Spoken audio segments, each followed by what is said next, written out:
আজি মই ২৭ নং নাগৰিজুলি সমষ্টিৰ পৰা মই UPPL দলৰ প্ৰাৰ্থী হৈ মই আজি নমিনেশ্যন দিলোঁ।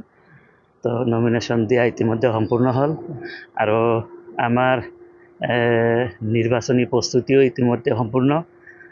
নিৰ্বাচন অহা 22 তাৰিখে হ'ব, গতিকে আশা কৰিছোঁ কমেও ৭-৮ হাজাৰ ভোটত বিজেপিক চেয়াৰ পেলাই পাছ কৰিব। কিমান মান ভোট? ৮,০০০ মান ভোটত ব্যৱধানত পাছ হ'ব।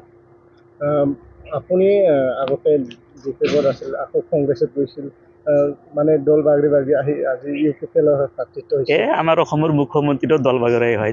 যদি হয় অসমৰ মুখ্যমন্ত্ৰীও হয়, তেওঁ আগত কংগ্ৰেছত আছিল, পিছত বিজেপিত আহিছে, এইটো আৰু কি। আপুনি জয় হ'লে ৰাইজৰ কি কাম কৰিব? ৰাইজৰ মোৰ তাতে মানে বহুতো জাতিগোষ্ঠীৰ মানুহ আছে, তো সকলোৰে সমন্বয়নটো মই বিচাৰোঁ। আৰু প্ৰথমতে ৰাস্তা ঘাটৰ অৱস্থা বহুত বেয়া, ৰাস্তা ঘাটখিনি ঠিক কৰিব লাগিব। আৰু শিক্ষা, স্বাস্থ্য, খোৱা পানীৰ ব্যৱস্থা বাৰু হৈছে অলপ চলপ, কিন্তু ডিফাং হৈছে আঁচনিবিলাক, চালু নহয়। তো সেইবিলাক চালু কৰিব লাগিব যাতে ৰাইজে পানী পায়। আৰু লগতে শান্তি আজি বিৰাজমান হৈছে, শান্তি যাতে স্থায়ী হয়।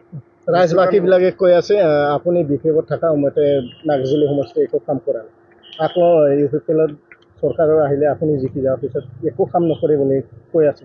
চৰকাৰী কামটো কিয় নকৰে? চৰকাৰী কাম নকৰাকৈ ৰখি থাকিব নোৱাৰে নহয়। চৰকাৰে যিখিনি আঁচনি দিয়ে সেই আঁচনিখিনি কৰিবই লাগিব। এইটো আপুনি নকৰোঁ বুলি ক'ব নোৱাৰে। দ্বিতীয় নাগৰিক আৰু প্ৰথম নাগৰিকৰ কথা ওলাই আছে, এই ক্ষেত্ৰত আপুনি কি? এইটো বিজেপিৰে কথা, আমাৰ কথা নহয়। ইয়াতে দ্বিতীয় তৃতীয় নাই, আমি চব একেই নাগৰিক, আমি BTC বাসী। আপোনাৰ কণ্টেষ্ট কাৰ লগত হ'ব? কণ্টেষ্ট নহয়, বিজেপিৰ যিজন প্ৰাৰ্থী হৈছে তেওঁৰ লগত আমাৰ কণ্টেষ্ট নহয়, কিন্তু তেওঁ ছেকেণ্ড হ'ব। কিন্তু ৭-৭ হাজাৰ ভোট যদি মই বেছি পাওঁ তেতিয়াহ'লে কণ্টেষ্ট নকয় ইয়াত, তেওঁ ছেকেণ্ডে হ'ব।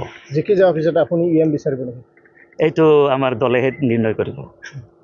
ৰাইজে কিহৰ কাৰণে ভোট দিব আপোনাক? ৰাইজে নিৰাপত্তাৰ কাৰণে ভোট দিব আৰু উন্নয়নৰ কাৰণে।